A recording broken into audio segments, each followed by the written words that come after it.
सुप्रभात विद्यार्थियों। Online class में आपका पुनः स्वागत। मैं डॉक्टर नवल किशोर, सहायक आचार्य हिंदी, आज आपके सामने बीए द्वितीय वर्ष के द्वितीय प्रश्न पत्र की तीसरी इकाई को लेकर उपस्थित हूँ। तीसरी इकाई का हमारा सबसे पहला शिक्षण बिंदु है हिंदी साहित्य का इतिहास, जिसमें सबसे पहले हम आदिकाल के बारे में अध्ययन करेंगे और आदिकाल में भी सबसे पहले आदिकाल का सीमांकन और नामकरण जो हमारे पाठ्यक्रम में दिया गया है, इसके बारे में चर्चा करेंगे। विद्यार्थियों, यदि आदिकाल के सीमांकन और नामकरण की बात करें तो हिंदी साहित्य का इतिहास लेखन करने वाले लेखकों में यदि हम एक नज़र डालें तो सबसे पहले जिन्होंने हिंदी साहित्य का इतिहास लिखा, फ्रेंच विद्वान गारसा द तासी, और उनका लिखा हुआ जो इतिहास ग्रंथ है वह इस्तवार द ला लिटरेव्यूर एंदुई हिंदुस्तानी नाम से है। लेकिन यदि आदिकाल के सीमांकन की बात करें तो गारसा द तासी और इनके बाद शिव सिंह सरोज लिखने वाले लेखक शिव सिंह सेंगर ने हिंदी साहित्य के काल विभाजन का कोई प्रयास देखें तो नहीं किया।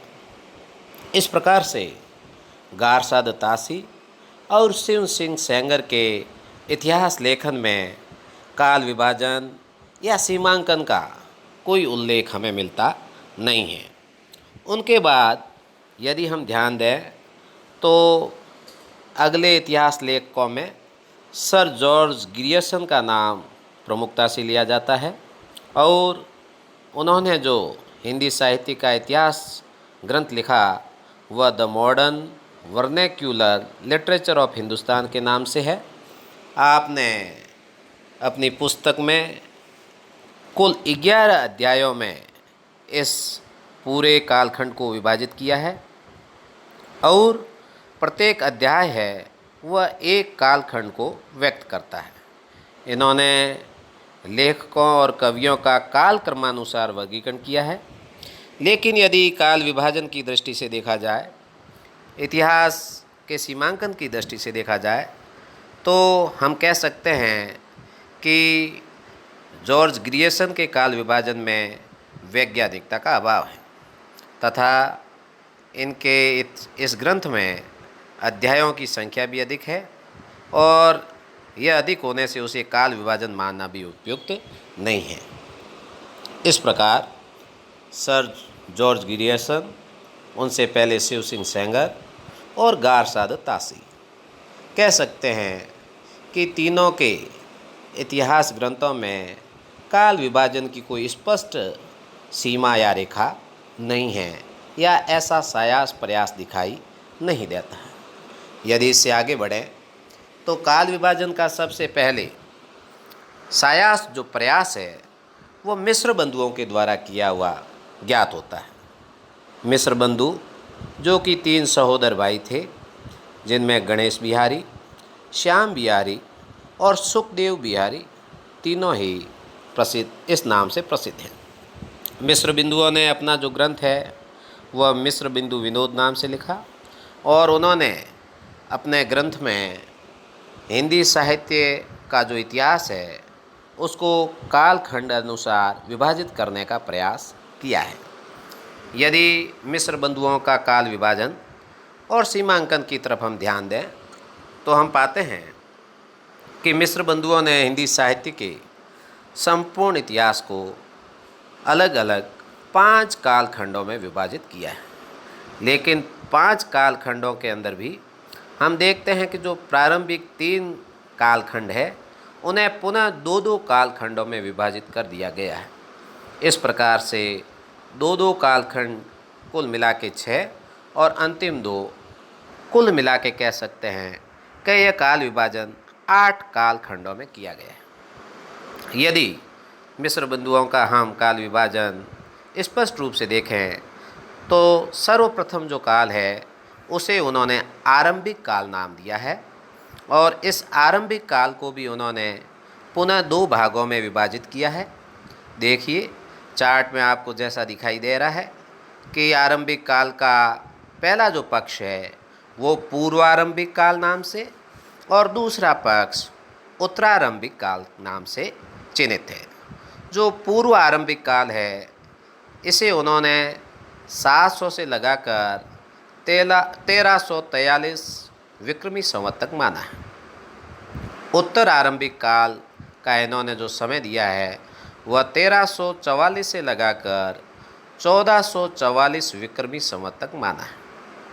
इसके बाद दूसरे कालखंड को उन्होंने माध्यमिक काल का नाम दिया है और माध्यमिक काल को भी पुनः 2 खंडों में विभाजित किया है, पूर्व माध्यमिक काल और प्रौढ़ माध्यमिक काल।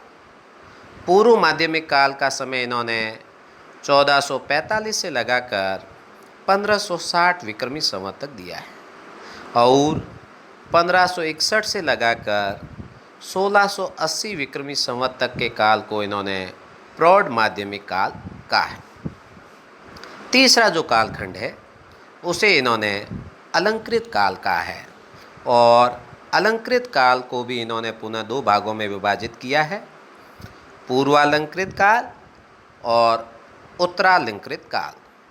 पूर्वालंकृत जो काल है उसका समय चक्र इन्होंने 1681 से लगाकर 1790 विक्रमी संवत तक माना है और उत्तरालंकृत काल का समय 1791 से लगाकर 1890 विक्रमी संवत तक माना गया है। इसके बाद अलंकृत काल के बाद अगला जो काल है चौथा काल, उसे इन्होंने परिवर्तन काल माना है, जिसका समय 1890 से लगाकर 1925 विक्रमी संवत तक माना है।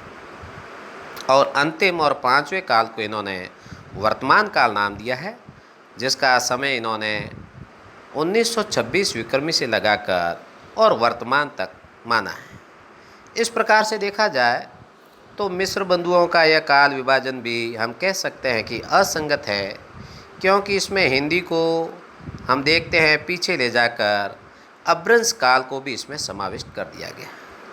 पूर्व आरंभिक काल का समय चक्र देखिए 700 विक्रमी संवत से आरंभ कर दिया, तो कह सकते हैं कि अभ्रंश काल को भी इन्होंने इसमें समाविष्ट कर लिया है। दूसरा कालों के नामकरण हैं वह एक जैसी पद्धति पर भी नहीं है, कहीं पर उन्होंने समय के अनुसार, कहीं पर उन्होंने काल विशेष की विशेषताओं के आधार पर नामकरण किया है तथा कालों की संख्या भी देखें तो अधिक है। इस प्रकार से इनका जो सीमांकन या कालखंड विभाजन है वह भी पूर्ण रूप से वैज्ञानिक हो ऐसा नहीं है। अगला देखते हैं, हम देखते हैं कि हिंदी साहित्य के काल विभाजन और हिंदी साहित्य के इतिहास लेखन का सर्वप्रथम जो सबसे कह सकते हैं बेहतरीन प्रयास किया है वह आचार्य रामचंद्र शुक्ल ने किया है।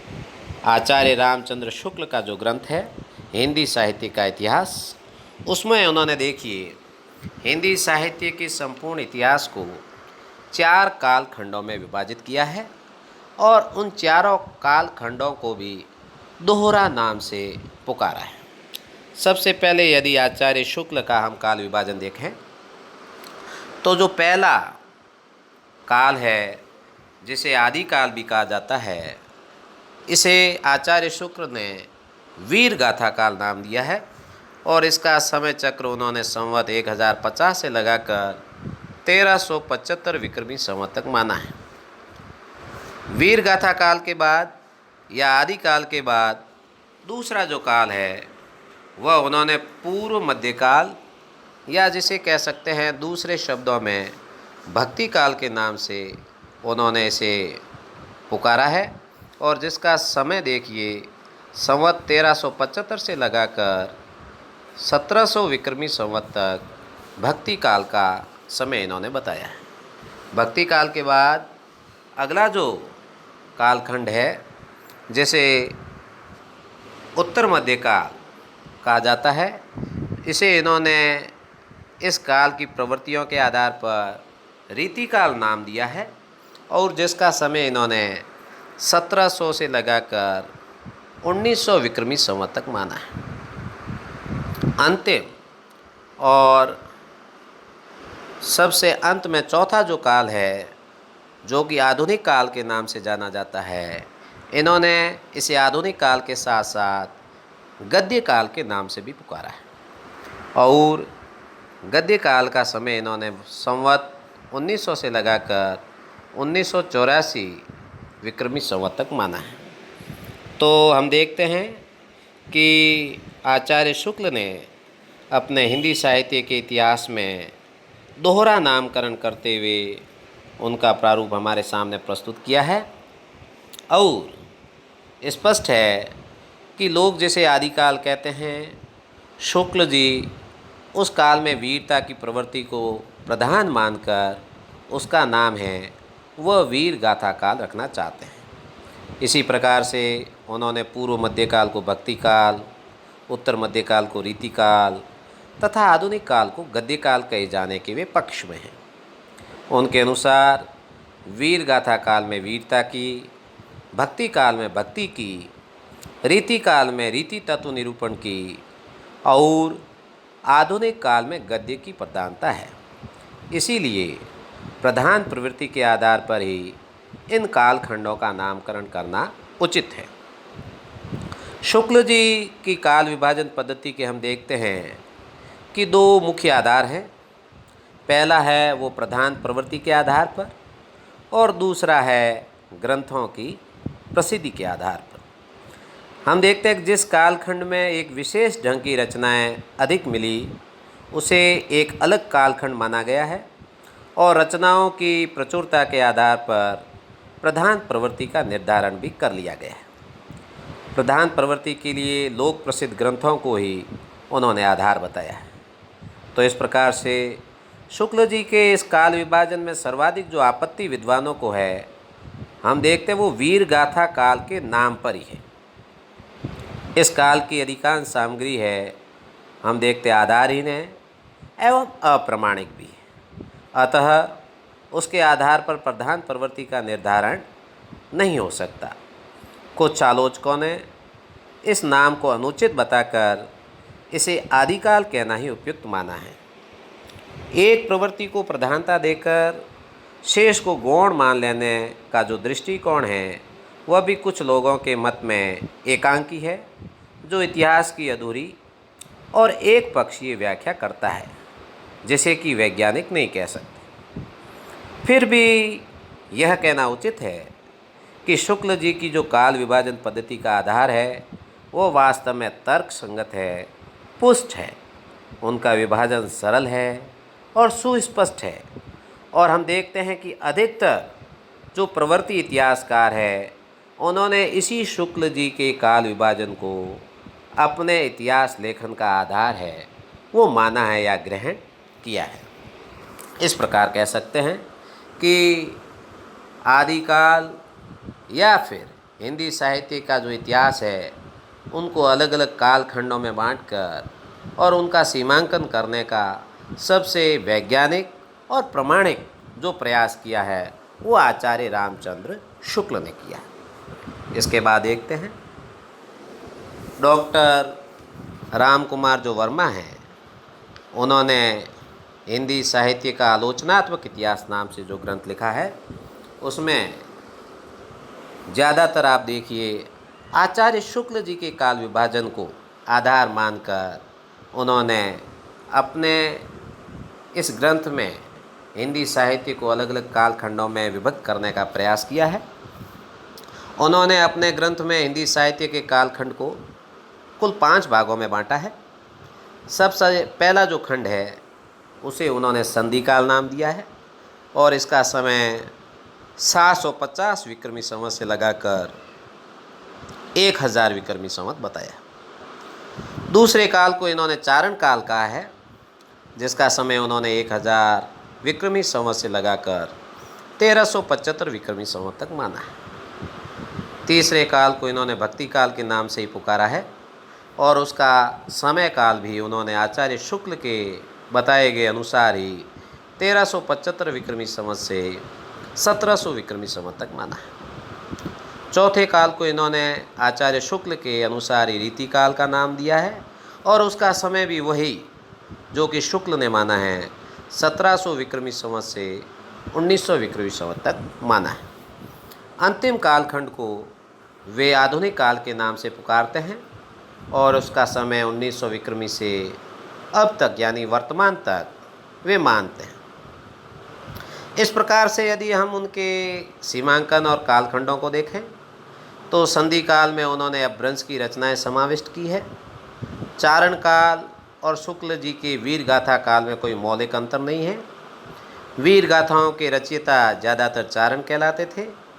शुक्ल जी ने नामकरण रचना की प्रवृत्ति के आधार पर किया, जबकि डॉक्टर राम कुमार वर्मा ने रचनाकार के आधार पर यह नामकरण किया है। तो हम पाते हैं कि डॉक्टर राम कुमार वर्मा का सीमांकन भी आचार्य शुक्ल से मेल खाता है और जो संधि काल है वह अपभ्रंश की ओर हमें ले गया है, जो कि उचित नहीं है।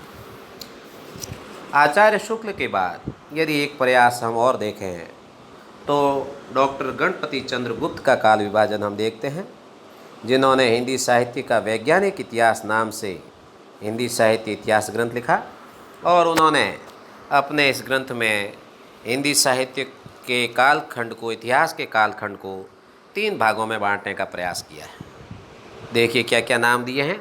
सबसे पहले कालखंड का नाम उन्होंने प्रारंभिक काल, दूसरे को मध्यकाल और तीसरे को आधुनिक काल नाम से पुकारा है। मध्यकाल के उन्होंने पुनः 2 खंड किए हैं, पूर्व मध्यकाल और उत्तर मध्यकाल। प्रारंभिक काल का समय जो उन्होंने दिया है वो 1184 से लगाकर 1350 ईस्वी सन तक दिया है। मध्यकाल को उन्होंने पूर्व मध्यकाल और उत्तर मध्यकाल कहा है।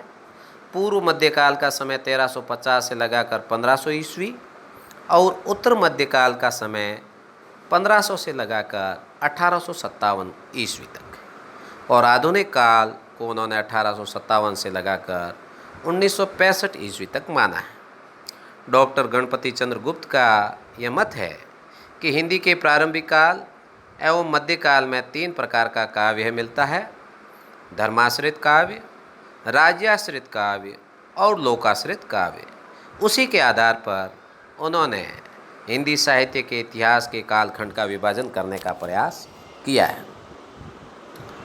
इस प्रकार से हिंदी साहित्य का जो आदिकाल है वह हमने उसके सीमांकन को देखा, कालखंड विभाजन को देखा। अब हम यदि इनके नामकरण पे ध्यान दें तो हिंदी साहित्य के इस आदिकाल को भिन्न भिन्न विद्वानों ने अपने मतानुसार अलग अलग नामों से पुकारा है। यदि हम आचार्य रामचंद्र शुक्ल की बात करें तो उन्होंने इस काल को वीर गाथा काल नाम दिया है। आचार्य हजारी प्रसाद द्विवेदी ने इस काल को आदिकाल के नाम से पुकारा है, जबकि डॉक्टर राम कुमार वर्मा इस काल को चारण काल कहते हैं। महावीर प्रसाद द्विवेदी इस आरंभिक काल को बीज वपन काल कहते हैं, जबकि राहुल सांकृत्यायन ने इसे सिद्ध सामंत युग कहा है। मिस्र बंधुओं का यदि हम इतिहास लेखन देखें तो वे इस काल को आरंभिक काल कहते हैं, वहीं डॉक्टर गणपति चंद्र गुप्त है इस काल को प्रारंभिक काल के नाम से पुकारते हैं।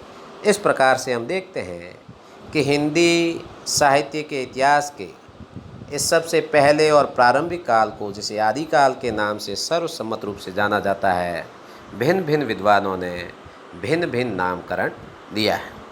यदि प्रथम कालखंड के नामकरण पर भी अधिक विवाद है, यह हम देखते हैं क्योंकि अलग अलग विद्वानों ने इसे अलग अलग नाम दिया है।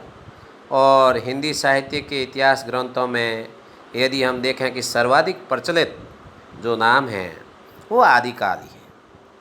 और यदि सर्वाधिक प्रचलित कालखंड विभाजन देखें तो वह हम पाते हैं कि आदिकाल लगभग 1000 ईस्वी से प्रारंभ हो गया और 1350 ईस्वी तक इसका समय माना जा सकता है। 1350 ईस्वी से लगाकर 1650 ईस्वी का समय है, उसे ज़्यादातर विद्वानों ने भक्ति काल के नाम से पुकारा है। 1650 से 1850 ईस्वी का समय रीति काल और 50 से अब तक वर्तमान तक का समय है, उसे हम आधुनिक काल कह सकते हैं।